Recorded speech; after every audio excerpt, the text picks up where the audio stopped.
با مهمان اومد. مهمان؟ برو اومدن گیرد مهمان. چه اومدن گیرد؟ مهمان عطای خدا گفتن. عطای خدا میلی در خونه یگان چیز نداری. چه خیلی چیز نداری؟ بغیر از چهار پیاز یگان چی نیست. یا چهار پیاز بود است کو. تو یک پیاز سوزک کن. من با مهمونه دیره چرا بسیار کنم؟ با موسیقی.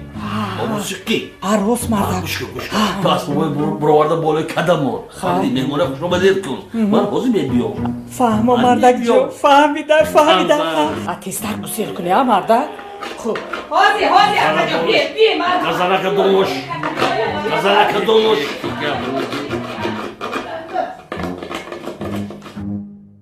بیایید مهمانا بیایید هازی رحمت هازی خدمت چکم بیایید مرحمت گذارم هازی بیایید هازی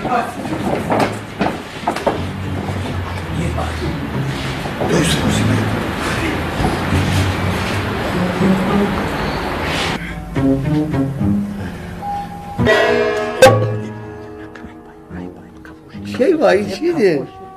قبول شد مدور از خود دوستان کافشان آیم خون فانوس مهمان شمو من فرایم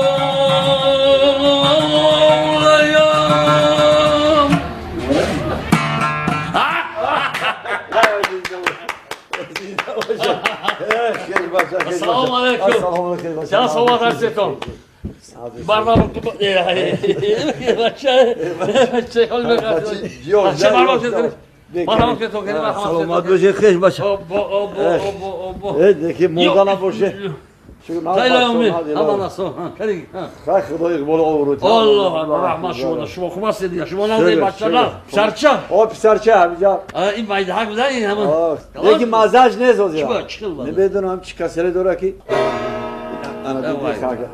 همین اول بهار و آخر تیرماد هم کسلی اوج میگیرم ببینی هم گپ هم زنه گوش نمیکنم همین دول میخنده و رقص میکنم همین تلویزیون با او با هوا هم گاهی رقص میکنم تو مبارک بود هوا رقص میکنم خیلی کم خیلی ناز میشه کهریت میگه ناز میشه آخر ناز میشه این چی داره چیه این هر یک اسبابو هر یک کدامش صدای مخصوص داره من آوازی من برای بچه جا من می‌نوازم دایره یا صداش برارم من ها جنبا جنبش می‌گیری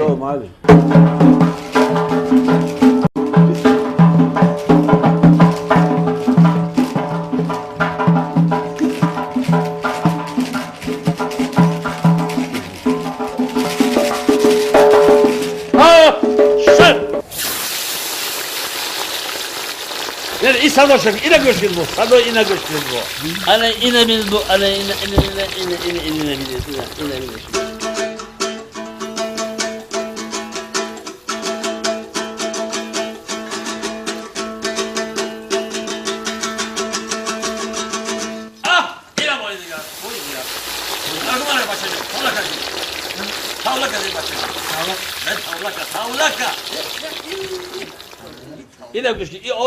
این صدای میده شما این صدای میده شما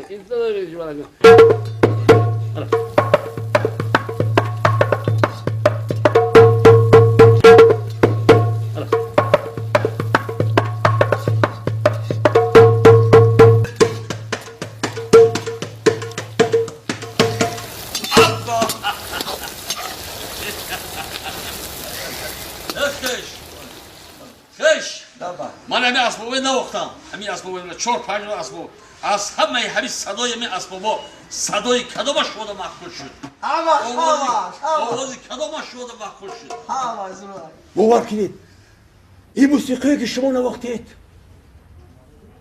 مرا بر یک دنیای دیگر رحمت من یک 20 سال جوان شدم درد شما درد نبیند خیش بچه شما وجود شما هنر است رحمت شما بهترین موسیقی ها رحمت باور کنید این دنیا به نظرم یک رنگ و رنگ داد رحمت خودم رو انسان حس کردم لیکن در همین گزارشی همین موسیقی ها یک صدای دلنواز اما دل مرا پاره کرد.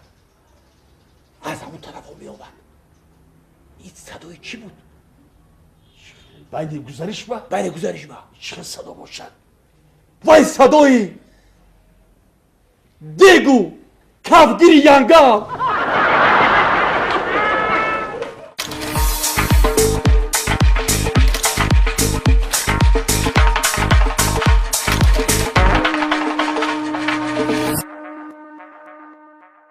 عرقی چک درباره چی؟ درباره نمایش مرحمت. تماشاگران عزتمند اگر خواهید که ما تیز با هم بخوریم لحظه‌های خنده‌آور و جالب را برای ما نمی‌سازید چون که نمایش ما رنگارنگ شود. بله رنگارنگ با همین نمایش ما باقی هستیم شاد و پیروز باشید.